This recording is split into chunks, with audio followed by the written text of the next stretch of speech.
amoureuse, c'est notre sujet du jour, c'est notre sujet de ce live que j'ai plaisir ce soir de co-animer avec Vincent Liondra. Vincent qui est love coach spécialisé dans l'infidélité amoureuse. Et j'attends que Vincent me retrouve. Et puis on va parler de ce sujet ensemble, en toute confiance, sans tabou.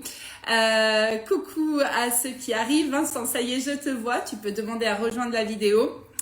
Et je vois ta demande. Et on va pouvoir aborder ce sujet-là ensemble pour une vingtaine, trentaine de minutes.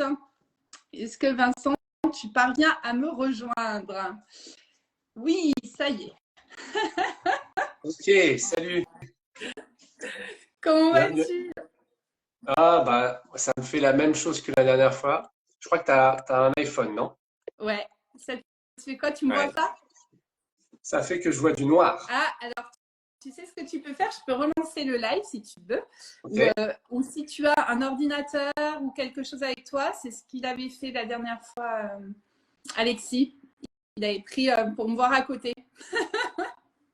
Ah, ok. Ah ouais, d'accord. On peut faire ça. Bon, vas-y, lance le truc et puis j'ai le PC, ouais. Je t'aurai en fond comme ça, Donc, on peut la faire comme ça. je continue, je lance le sujet du coup. Je reste Ouais, c'est bon. connectée. Et puis, Allez, on reste tu sais, connecté. Je vais oui, commencer à... je peux t'imaginer. Ouais, voilà. Et puis, bah, moi, comme ça, je vais me présenter pour ta communauté, pour ceux qui ne me connaissent pas, le temps que tu te connectes. Absolument. Alors, moi, bah, je suis Cathy, je suis hypnocoach et je suis donc la fondatrice de TOUI. TOUI, les voix de l'amour, c'est un espace d'expression pour parler d'amour sans tabou, en toute confiance. Donc là, on est en plein dedans, hein, Vincent. Voilà, donc d'amour, de relations amoureuses, de sexualité. Donc, tout ce qui tourne, toutes les dimensions de l'amour. Et puis voilà, bah, je propose du contenu sur ce compte Instagram. Également, vous pouvez retrouver tous les interviews sur ma chaîne YouTube Twitch. Et puis des accompagnements, voilà, et aussi des accompagnements collectifs, des rencontres collectives pour les personnes célibataires. Vincent, est-ce que tu me vois? Ah, oui, du coup, alors je te vois super décalé par rapport à ce qui se passe, mais on va la jouer comme ça, c'est ok. C'est bon. J'ai mis mon PC juste derrière. Ouais, ouais, t'inquiète. De Moi, j'ai toute façon, posé j'ai en même ça. temps ma j'ai ça petite présentation. En tout cas, ce qui serait chouette, c'est que vous puissiez nous poser vos questions aussi. Donc, soit en direct là maintenant, soit vous pouvez nous les poser aussi après ce live pour ceux qui nous rejoignent en replay. Parce que Vincent, on pourra se reconnecter. Hein. C'est simple, voilà, on se prend une vingtaine, trentaine de minutes pour répondre à vos questions. Alors Vincent, est-ce que tu peux, pareil, nous dire un petit peu qui tu es et qu'est-ce qui t'amène à ce sujet-là de l'infidélité et puis globalement aussi de la confiance en soi, parce que finalement, je pense que c'est quelque chose qui t'anime aussi, de permettre à chacun de retrouver confiance. Ouais, tout à fait. Bon, j'ai coupé le truc parce que c'était très perturbant de te voir en direct, enfin, de te voir, si tu veux, en retard. Donc, ne fais pas trop de signes de main ou quoi, je ne vois pas, mais je t'entends parfaitement et on va la jouer comme ça, il n'y a pas de problème. Bonsoir à tous, bonsoir à tout le TOUI et ma communauté Vincent Liondra. Du coup, coach, love coach, s'il faut définir un, un secteur d'activité, donc les relations amoureuses et particulièrement les relations amoureuses compliquées, c'est-à-dire les moments de vie où on a connu des épisodes d'infidélité, des adultères, des aventures extra-conjugales où la confiance est en berne, la confiance en soi, la confiance en l'autre, la confiance en la relation. On va voir tout ça aujourd'hui ensemble. Et effectivement, ça fait partie de mon job de reconstruire cette confiance et de savoir ce qu'on fait de cet épisode-là et comment on en fait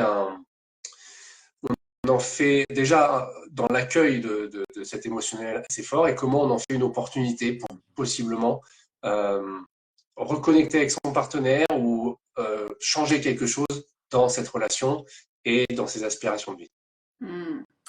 Donc, tu sais, quand j'ai préparé le live, je me suis posé la question déjà au niveau de la confiance. Je me suis dit, là, quand on dit retrouver confiance, regagner confiance, retrouver confiance, gagner confiance, finalement, ça touche la confiance en soi, mais également en plus grand que soi, c'est-à-dire en confiance en la vie, en l'autre, en la relation amoureuse. Est-ce que finalement, on peut regagner confiance en soi sans regagner confiance dans la relation amoureuse suite à une infidélité? La confiance, c'est la valeur qu'on s'accorde à soi-même ou à l'autre pour affronter les événements et l'adversité. Ok, donc, je suis confiant à partir du moment où je m'accorde suffisamment de valeur pour affronter l'adversité, les difficultés et ce que la vie me propose. À partir du moment où on perd cette confiance-là, on se doute bien que tout de suite, on va être sclérosé, on va plus pouvoir oser dire les choses, oser affronter un conflit. Et lorsqu'on est en perte de confiance, eh bien, c'est l'estime de soi qui est en baisse. C'est l'image de soi qu'on se renvoie à soi-même. Et c'est l'amour de soi aussi, parce qu'on va voir qu'il y a aussi des jugements de valeur en fonction de ce qui s'est passé dans la situation d'infidélité.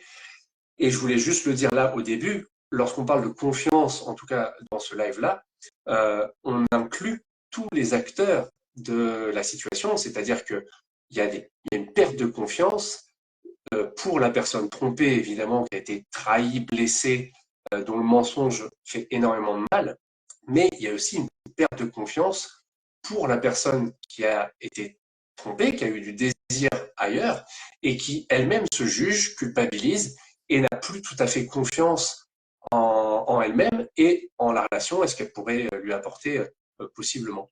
Et donc, et évidemment, n'oublie pas la personne amante pour laquelle elle aussi, elle a besoin de confiance lorsque, je prends un exemple, lorsque son partenaire amoureux qui est déjà pris coupe d'un coup les conversations ou qu'il a été découvert ou bref. Et il y a du coup un élément extérieur qui amène une perte de confiance en soi, évidemment, assez douloureuse et un statut qui la ramène à sa propre difficulté d'avoir été engagée dans une relation aussi complexe que celle-ci. Ouais. En effet, on peut parler de complexité. Du coup, hein, quand on t'écoute, on va essayer en tout cas de donner un maximum de pistes et de ressources ce soir. Mais j'imagine que c'est pas les mêmes axes, c'est pas les mêmes pistes que tu donnes. Tu travailles pas de la même manière que tu travailles avec la personne qui a été trompée, ou la personne amante, ou la personne qui a trompé. Je dirais pas ça. Je dirais qu'au final, la première chose à accueillir, ça va être différent, évidemment. C'est-à-dire quel est le rapport à l'extérieur qui m'a heurté. Donc là, évidemment, chacun aura son histoire et sa singularité. Mais en vérité, une fois qu'on a regardé ce qui a été heurté, enfin ce que l'extérieur est venu heurter en soi, et qu'on plonge véritablement en soi et factuellement, qu'est-ce qui fait mal, comment tu te sens par rapport à cette situation-là, là finalement le travail est à peu près le même pour tout le monde. C'est-à-dire reconnecter à la part de soi qui a été blessée, les blessures du passé qui se sont réouvertes et qu'est-ce que ça dit de toi, de la relation, de ton rapport à l'autre. Et là, on accompagne sensiblement de la même manière, je pense. D'accord. Et tu sais, finalement, la notion d'infidélité, si on peut parler de notion d'infidélité, parce que ça va provoquer après des émotions, mais finalement, l'infidélité, c'est très subjectif. Parce que pour certains, par exemple, ce qui me venait là tout à l'heure, je me disais, envoyer par exemple des messages sur les réseaux sociaux un petit peu complices, intimes, complices, avec, avec une autre personne, mettre un cœur rouge. Tu vois, pour certains, ça peut presque être déjà provoquer une émotion très forte et cette sensation d'avoir été trahi. Alors que pour d'autres, le côté, mon chéri, ma chérie a eu une aventure d'un soir, bon, à la limite, ça me fait rien. Quoi, tu vois, c'est très subjectif, j'ai l'impression. Et là, je pense que tu vas me parler du contrat, du contrat entre partenaires. Parce que où commence l'infidélité? Comme tu dis, en fait, par rapport à ce que je redisais tout à l'heure, c'est-à-dire que c'est toujours un événement extérieur qui vient ébranler la confiance. Et là, ça veut dire où est-ce qu'on met Ouais, le curseur? ouais, Où est-ce qu'on met le curseur et qu'est-ce qui vient ébranler ma propre structure, ma propre confiance en moi, ma propre capacité et valeur que je m'accorde à affronter l'adversité. Ok. Si je reviens par rapport à la définition que j'ai donnée tout à l'heure. Et du coup, là où tu me dis, euh, il reste 10 minutes sur Instagram. Ah non, je vais en ajouter. Là où tu me dis, et là où c'est intéressant, c'est qu'effectivement, c'est chacun a son curseur. ouais. Ok. Et où se situe l'infidélité ne va pas être la même pour les couples Mm, et ne va pas être le même pour chaque individu. mm, Donc, évidemment, il est souhaitable que la relation à l'infidélité soit à peu près explicite euh, au début de relation, en tout cas qu'on en discute l'un à l'autre régulièrement. Malheureusement, ce qui se passe, c'est que souvent, le contrat est implicite, le contrat est induit par ce que nous propose la société et ce que nous propose le début du couple, hein, parce qu'on on a bien envie de cette petite bulle exclusive au départ, pour la majorité d'entre nous. Donc, cette monogamie qui se joue à travers les hormones, on a envie de la structurer comme ça au départ, mais comme on ne revient pas dessus après 2, 3, 4 années où le fonctionnement est différent, eh ben on tire tout ça et on reformule pas un contrat et on se retrouve des années plus tard, 5, 10, 15, 20 ans, avec cette notion assez floue de ça serait quoi tromper et qu'est-ce que je m'autorise à vivre aujourd'hui. mm. Ouais, bah, super, je pense que c'est important de repositionner, ouais, de repositionner cela. Et tu parlais tout à l'heure de douleur, hein, parce que là, je pense que ça vient toucher des douleurs, même des blessures profondes. Euh, En quoi c'est si douloureux? Qu'est-ce qui explique que finalement, l'infidélité, elle est si douloureuse? Est-ce que c'est juste une affaire d'ego pour toi? Euh, la douleur, elle se définit en deux choses. C'est la douleur par rapport à ce que j'en veux de l'autre. Mm. Ok, donc je me dirige à nouveau vers l'extérieur sur l'autre est responsable, et la douleur sur ce que je veux de moi-même. Donc j'ai été responsable, soit de la tromperie, soit de ne rien avoir vu, par exemple, ou d'avoir laissé rentrer cet homme marié dans ma vie. Et donc la souffrance, c'est la résistance à ce qui est. C'est-à-dire qu'il y a des perceptions de ressenti, des ressentis qui nous sont propres. Et l'idée, c'est de revenir aux faits. Factuellement, ok, qu'est-ce que j'ai besoin d'accepter? Où est-ce que j'ai le contrôle et où est-ce que j'ai pas le contrôle? Et déjà, à partir du moment où on recalibre euh, quel événement j'ai pu avoir du contrôle et quel événement aujourd'hui, à quel degré je dois lâcher prise, accepter et lâcher la résistance à ce qui est. Mm. Donc c'est une affaire aussi de résilience quelque part. Oui, oui, oui. Pour repartir en confiance, euh, oui, il y a plusieurs étapes sur lesquelles partir. Et Mm. je voulais juste citer Nietzsche parce que j'avais noté ça et je trouvais que c'était Ah cool, bah vas-y. de citer Nietzsche, hein, pas forcément la citation, mais lui, il dit, alors là, c'est pour la personne trompée, hein, ce qui me bouleverse, ce n'est pas que tu m'aies menti, c'est que dorénavant, je ne pourrai plus te croire. Et Ouais, ça, ouais. finalement, c'est l'idée que c'est sa propre confiance qui a été ébranlée sur l'extérieur, donc sur ce qu'on avait projeté de l'autre. Et donc, on a l'impression que ça restructure toute la relation, on ne sait plus qui est l'autre, on a l'impression que toute notre vie est manipulation. Et, et le danger, c'est effectivement de, de prendre cette douleur comme, euh, comme une réalité, entre guillemets, puisque je rappelle que la douleur, c'est la part de soi qui a été blessée qui souffre. Mais c'est pas nous. Nous ne sommes pas nos émotions. Nous sommes des, des pilotes aux commandes et on reçoit un émotionnel qui ne nous appartient pas systématiquement. Mm. Okay.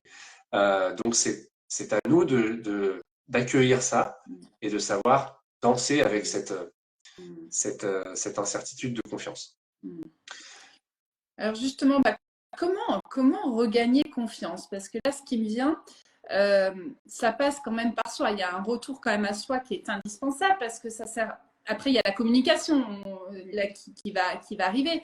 Mais avant de communiquer avec l'autre, il est indispensable, quoi, il me semble, en t'écoutant aussi, hein, de regagner, de se raccorder soi-même, de se retrouver soi-même, comme d'y mettre de la compréhension, du sens dans tout ça pour être en mesure de s'exprimer clairement, d'exprimer nos besoins, nos limites aussi. Est-ce que tu travailles par exemple avec des couples ou tu travailles uniquement avec des personnes individuellement? Est-ce que tout de suite, voilà, tu conseillerais à un couple d'aller se faire aider à deux ou dans un premier temps individuellement? Tout est fonction de la situation de découverte et la manière dont les gens ont envie de réinvestir cette relation qui a été abîmée. Je pense qu'il y a, de toute façon, moi, quand j'accompagne un couple dans le cocon, donc j'ai un accompagnement individuel, le cocon, qui vient travailler sur les crises, la reprise de confiance, le travail sur les valeurs et s'aligner à qui on est fondamentalement dans sa vie amoureuse. Mon travail dans le cocon, c'est à la fois individuel et possiblement en couple. Donc, je reçois effectivement des couples qui viennent me voir pour un projet commun de réparer la relation ou faire simplement un choix. Est-ce que c'est mieux pour nous aujourd'hui de se séparer ou de rester ensemble? Donc, c'est continuer de se choisir, soit moi dans la relation, soit nous en essayant de trouver une nouvelle structure dans le couple qui puisse être bénéfique à tout le monde.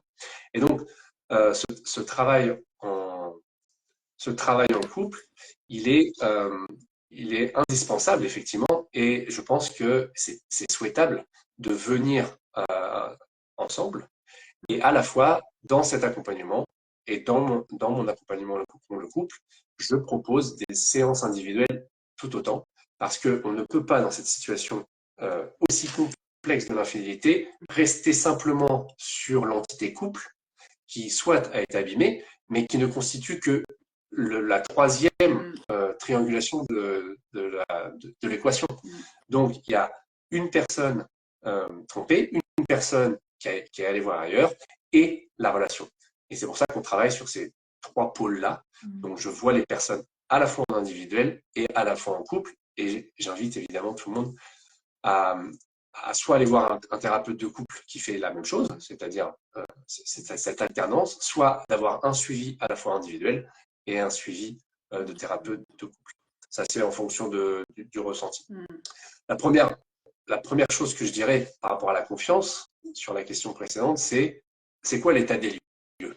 Et moi, c'est ce que je vous propose tout de suite de créer avec vous-même, c'est-à-dire aujourd'hui, par rapport à votre situation qui est propre, votre histoire singulière qui est là aujourd'hui, c'est quoi la confiance? La confiance en soi, aujourd'hui, en vous-même, d'accord? La valeur que vous accordez pour amener une danse dans l'adversité, la confiance en soi, sur une échelle de 1 à 10, à combien êtes-vous aujourd'hui?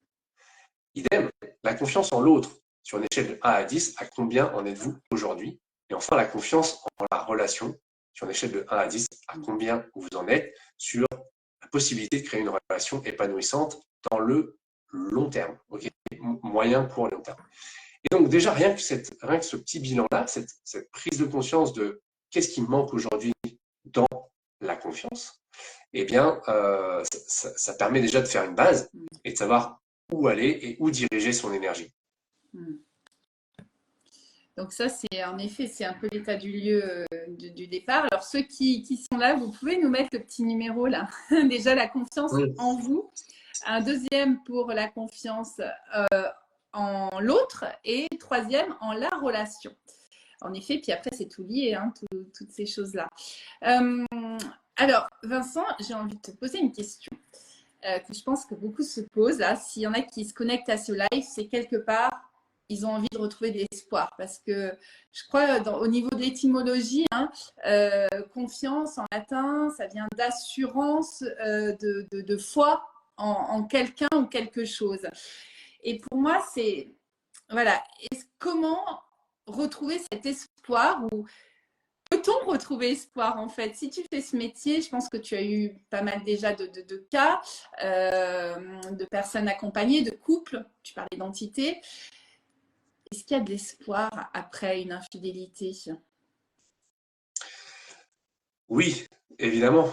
Évidemment qu'il y a de l'espoir, et il y a de l'espoir pas forcément dirigé dans la première idée qui nous vient quand on se dit, OK, on va retrouver confiance dans notre amour et dans notre relation. Si tu ne changes pas, l'histoire se répète. Donc, à un moment donné, ce fait, cet épisode aujourd'hui, dit quelque chose de soi, Mm. de l'autre et de la relation. Mm. Donc, la confiance qu'il va falloir reconstruire, elle va de toute façon être différente de ce qu'il y avait avant. Okay, donc, on peut déjà arrêter de se dire que il y avait, est-ce qu'on peut s'aimer comme avant? Non, on va s'aimer comme après. Okay, et donc, c'est à la fois une possibilité de grandir et de s'aimer différemment et de mieux s'aimer probablement. Et c'est à la fois aussi une opportunité de dire, bah, cette relation a vécu et aujourd'hui on veut partir sur autre chose. Donc oui, la confiance est possible, mais elle peut se retrouver dans différents pans, donc soit à deux, soit seul, en se séparant, soit dans un nouveau couple. Ce qu'il faut savoir, de toute façon, c'est que ça prend du temps. C'est physiologiquement, biologiquement, énergétiquement très compliqué de vivre ça. C'est une blessure et des plaies ouvertes qui vont aller chercher beaucoup de ressorts relationnels, et il va falloir s'armer de courage, de patience. Okay. Il y a des études américaines qui disent que le deuil amoureux, donc on quitte une relation, le deuil amoureux, c'est 18 mois à peu près dans le corps où on finit par lâcher un petit peu ce qui nous a structuré dans la douleur. Et ben, la reprise de confiance, elle est sensiblement à peu près la même si et seulement si on fait un travail conséquent sur soi. Si on laisse sous le tapis, comme je dis, hein, si on ne change pas, l'histoire se répète, donc il y a de fortes chances que ça continue, et que ça continue, et que ça continue. Donc, la première chose que j'invite à faire, avant toute chose, c'est de se poser la question sur pourquoi. Ça serait quoi le sens de remettre de la confiance dans cette relation? Ça serait quoi le sens de remettre de la confiance en soi? Et ça serait quoi le sens de remettre de la confiance en l'autre? Pourquoi on fait ça? Si on se connecte à un pourquoi qui est fort, qui est en lien avec nos valeurs, pourquoi? Bah parce que moi, ma valeur haute, c'est la famille. Et je veux créer une famille épanouissante. Et je mets mon énergie là-dedans. Et donc, aujourd'hui, ma structure couple est en danger. Mais parce que j'ai mon pourquoi famille et parce que j'ai mon pourquoi vérité ou vie amoureuse structurellement monogame, eh bien, je me connecte à tout ça. Et ça me donne une force. Et je sais pourquoi je fais les choses et je sais pourquoi je vais venir affronter l'adversité. Encore une fois, ma confiance à traverser les épreuves. Donc, ouais, se connecter à un pourquoi et à ses valeurs. Oui, parce que alors, tu disais que le parcours est quand même long. Tu parles de deuil amoureux, tu veux dire que le couple se sépare finalement ou pas. Il y a un deuil d'une histoire qui va nécessiter de se transformer dans ce que j'entends dans tous les cas, finalement. Ouais, tout à fait. Ce qui était ne sera jamais plus. Okay. Donc, parce qu'on y met de la conscience et parce que le passé est passé et on ne vit que finalement sur un présent. Donc, qu'est-ce qui est vivant aujourd'hui et qu'est-ce que je mets en place aujourd'hui pour que le futur soit différent. Donc oui, c'est un deuil, c'est le deuil de... Et à la fois, c'est aussi une bonne nouvelle parce que c'est aussi le deuil des illusions, des faux semblants, des je mets les conflits sous le tapis, des on ne parle pas de sexualité ouvertement, des on n'a pas reconditionné un contrat qui finalement faisait souffrir les deux, mais pourquoi pas maintenant en reparler. Donc voilà, c'est aussi un deuil sur toutes les croyances qu'on avait mis de côté sur le couple parce que c'était confortable à un moment donné. Et et sans doute aidant aussi pour avancer. Maintenant, aujourd'hui, force est de constater qu'on ne peut pas repartir sur les mêmes bases.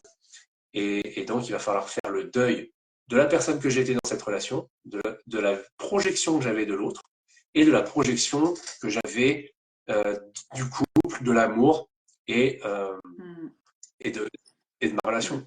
Donc oui, il y a des deuils, il y a un deuil à faire, il y a un deuil à faire et surtout remettre les tirets sur nos priorités et qu'est-ce qu'on veut voir émerger à travers cette nouvelle confiance qu'on est en train de créer ensemble.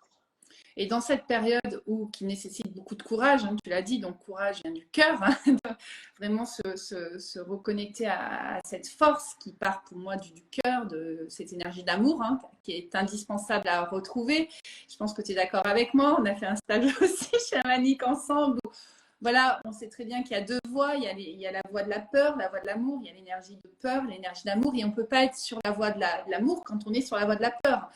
Donc, comment trouver, et dans ce que j'entends, ça peut prendre du temps de se reconnecter à la voie de l'amour. Dans cette période-là, on en parlait un petit peu quand on a préparé ce live, on était d'accord, toi et moi, pour dire qu'il est indispensable, et là j'insiste, de se faire aider. Et quand je t'entends, c'est presque aussi dire de parler, de pouvoir avoir des espaces où on va pouvoir échanger avec des personnes qui ont vécu ou qui sont en train de vivre la même situation que nous-mêmes. Oui, c'est absolument pour moi indispensable d'être en tout cas dans le processus de vouloir accueillir ça. Moi, j'ai un laïus, un leitmotiv, un mot qui structure tout mon accompagnement dans le cocon, c'est la curiosité. La curiosité, ça vient du latin cura, le soin. Et pour moi, être curieux, c'est prendre soin de soi, prendre soin de l'autre, prendre soin de la relation. Et donc, s'autoriser à diminuer les jugements et ouvrir le champ des possibles en curiosité, en me disant, je pars de quelque chose que je suis ouvert. Okay, parce qu'effectivement, ce qui va nous bloquer, ça va être les croyances, les peurs, comme tu dis, historiquement, les énergies qui ont organisé ma lignée et historiquement, les énergies qui ont organisé quasiment tout mon genre. C'est-à-dire qu'à un moment donné, il y a un truc qui se joue dans la relation, mais il y a des blessures qui sont antérieures à ça, de mon enfance, et des blessures qui sont antérieures presque à l'humanité, où on se retrouve avec un yin féminin, un yang masculin, et on va se juger l'un et l'autre, en fonction des croyances qui sont associées à tout ça.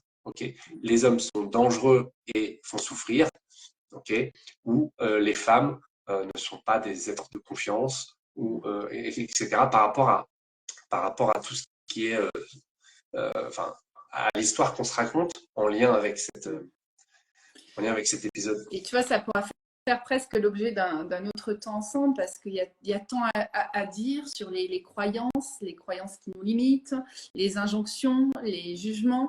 Et en matière de relations amoureuses, pour moi aujourd'hui, la relation amoureuse est à réinventer. Et il y a beaucoup de souffrances qui naissent par des sortes d'injonctions qu'on se met sur soi, qu'on met sur son partenaire, qu'on met sur son couple, mais finalement qui ne viennent pas de notre cœur, qui ne viennent pas de nous-mêmes, qui viennent de ce qu'on nous a transmis. Et il y a un gros job, je pense, à faire, rien qu'à ce niveau-là, pour éviter justement qu'il y ait des drames, des souffrances qui soient occasionnées par... justement, on disait par des actes de son partenaire qui finalement n'est peut-être pas, est peut-être tout simplement humain aussi, tu vois. Et je pense qu'on se ment beaucoup à soi-même aussi.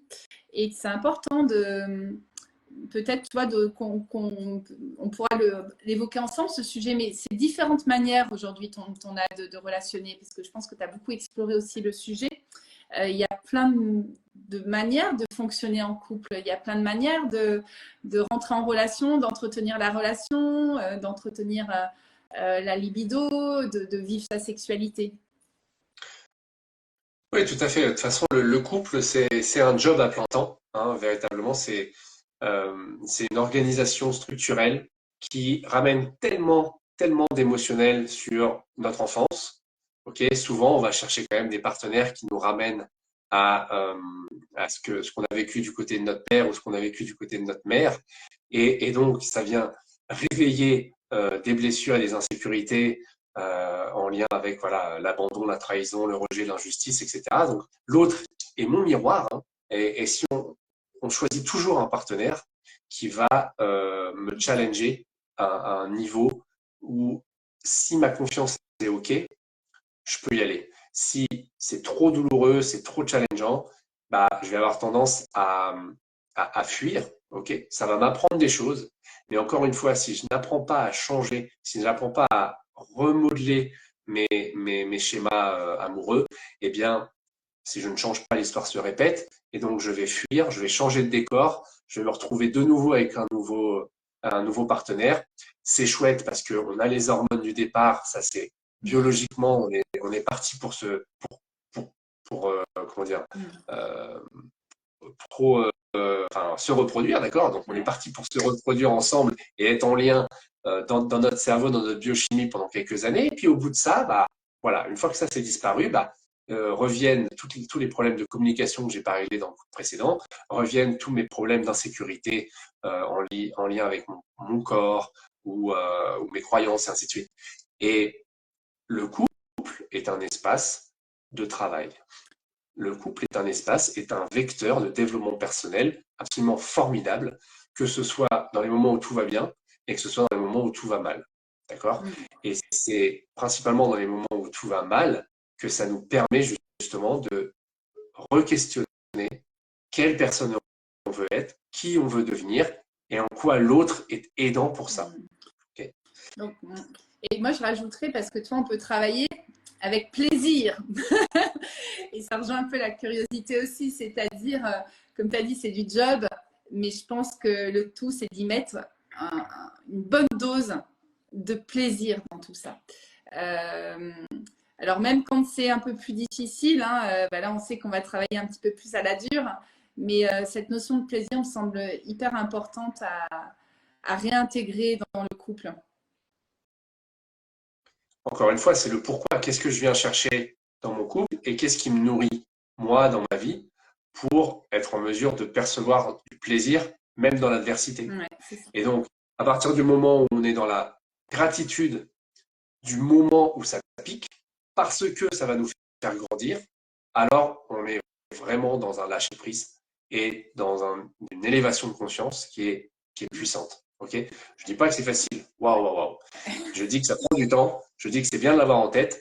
Et je dis qu'au regard moi-même de ma propre expérience, où j'ai traversé 2 infidélités, j'ai cassé 2 couples, 8 ans et 6 ans, dont un avec un bébé de 13 mois. Okay, hein. Bien sûr que j'ai souffert, bien sûr que j'ai fait souffrir, bien sûr qu'on a lutté dans l'adversité et que c'était difficile. Mais aujourd'hui, au regard du travail de chacun, elle a regagné une confiance qui lui est propre en changeant sa structure et en quittant la relation, reconstruisant quelque chose. Et moi, j'ai regagné une confiance en travaillant sur moi, sur mes schémas amoureux, sur ma tranche générationnelle et aujourd'hui en créant un métier qui a beaucoup plus, enfin, qui fait sens maintenant parce que avec toutes les épreuves que j'ai traversées. Donc, tout est à rebond, d'accord? Donc, si aujourd'hui c'est souffrant, réjouissons-nous parce que demain est une opportunité. Bon, bah, écoute, c'est presque le mot de la fin. Sauf si tu as un autre petit message à partager ce soir, Vincent. Non, enfin j'en aurais, mais évidemment, voilà, c'est extrêmement douloureux cette confiance. Le message le plus difficile à entendre peut-être lorsqu'il s'agit de se projeter sur l'autre et l'autre est responsable et l'autre me fait mal, c'est de reconnaître que soi-même, au même degré, on a été en mesure de créer les mêmes conditions de trahison pour une autre personne. Donc, l'autre est mon miroir. À partir du moment où je me sens trahi, c'est à quel niveau et à quel degré moi-même j'ai trahi. Est-ce que je me suis trahi moi-même, je me suis pas oublié, je me suis oublié dans cette relation? Est-ce que j'ai trahi moi-même un autre fait ou la relation initiale? Ok. Et souvent, on s'aperçoit qu'il n'y a pas de bon rien de méchant, d'accord? C'est juste une question de perception. Et c'est ce game changer de je change mes perceptions parce que je mets de la curiosité, je prends soin. C'est ce game changer-là qui autorise à regagner cette confiance et à élever son niveau de confiance dans ses relations amoureuses. Eh ben, merci Vincent. Et bien sûr, tout ça avec, Merci. sans se juger hein, trop, en restant très bienveillant. Mais c'est en effet être dans cette curiosité, d'aller un petit peu observer ce qui se joue à l'intérieur de nous et ce qu'on a à créer suite à cette souffrance. Parce que de nos frustrations, de nos souffrances naissent généralement nos plus belles réalisations. En tout cas, c'est ce que je constate aussi. Merci à tous ceux qui étaient connectés là en live. Merci à tous ceux qui vont nous retrouver en replay. Il y en a certains qui nous ont mis leur niveau de confiance. Vincent, je ne sais pas si tu as vu. Une personne qui était par exemple à 4 et puis un peu plus, je ne sais plus. Donc, ça veut dire qu'on a tous un peu du job, hein, je pense, pour arriver à 10 sur 10. Confiance en soi, en l'autre, à la relation. Je pense que c'est important qu'on fasse un point, un petit check chacun, qu'on soit en couple depuis longtemps ou pas. Et puis, n'hésitez pas, comme je vous disais, à nous poser vos questions. On reste là. Et puis, je sais que tu proposes beaucoup de contenu aussi, Vincent, hein, sur ton compte. Et ces contenus, pour moi, sont précieux parce que ça peut nous redonner justement ce courage, cet espoir. Parce que, comme tu l'as dit, c'est parfois très long et très douloureux, mais on est là et je pense que c'est important qu'on reste connectés les uns les autres. Les femmes ensemble, les hommes ensemble et les hommes et les femmes ensemble et apaisés. Ouais, c'est ça, c'est qu'est-ce qu'on se donne comme mission dans cet épisode et qui j'ai envie de devenir et quelle est la projection que je mets sur l'autre qui me renvoie à moi-même et les choses que j'ai besoin de travailler. Je te remercie beaucoup, Cathy, de ta confiance. Ça fait quelques années que je suis avec toi aussi sur TUI. Et j'encourage tout le monde à rejoindre du coup ce mouvement-là de TUI pour remettre un petit peu, comme tu dis, de plaisir et de possibilités de créer la vie épanouissante qu'on veut dans sa vie amoureuse. Donc voilà, TUI avec Cathy, c'est parti. Et moi, j'aimerais bien qu'on parle ensemble de ces différentes possibilités de relationner, Vincent. Si tu veux bien, on pourra… Un autre live. Un autre live, hein, ouais, hein, ça te dit? Ouais, ok, rendez-vous pris. Ouais. On fait ça. Go, on va balayer un petit peu toutes les croyances, faire table rase de tout ça et puis finalement se poser la question, si on enlevait toutes ces croyances, notre éducation, etc., qu'est-ce qui resterait? Comment on relationnerait? En tout cas, voilà, moi, ça serait, j'aimerais bien, hein. En tout cas, on va déjà en discuter ensemble peut-être et puis on vous proposera un sujet pour en parler en live sur Instagram. Merci Vincent, beaucoup. Merci pour ta confiance. Tu as été une très belle rencontre pour moi et tu sais, je t'ai rencontré dans une période où moi, c'était une période douloureuse parce que j'étais en pleine séparation. Et c'est pour ça que c'est à partir de là, presque, que j'ai transformé cette souffrance en création et que j'ai créé, lancé, développé TUI, les voies de l'amour. Voilà. Donc, je me souviens très bien comment on s'est rencontrés. C'était lors d'un exercice. Et l'exercice, c'était vous allez décrire cette personne tout en curiosité et sans jugement. Et donc, je t'ai balancé des trucs, mais en se connectant un peu à l'intuition, comme ça, l'un et l'autre. Et l'un comme l'autre, on avait été très juste hein, sur le côté. On avait quasiment 75% de justesse hein, sur le métier, qu'est-ce que tu viens de traverser, et ainsi de suite. C'était assez fort. Et du coup, effectivement, c'est là qu'on voit que quand on ouvre son esprit aux différentes possibilités et qu'on essaie de diminuer un petit peu les jugements, les peurs, les craintes, et ben, on arrive sur des belles opportunités. Et je pense que la confiance, c'est exactement ça. C'est-à-dire revoir l'autre avec un regard neuf et introspecter mon propre regard et mes propres jugements sur la situation. Super. Merci voilà. Vincent. Allez, je te remercie. Super. Je coupe le live, comme ça je te laisse dire au revoir. Et merci à tous pour votre présence. À très bientôt. Très bientôt. On reste connectés. Ciao.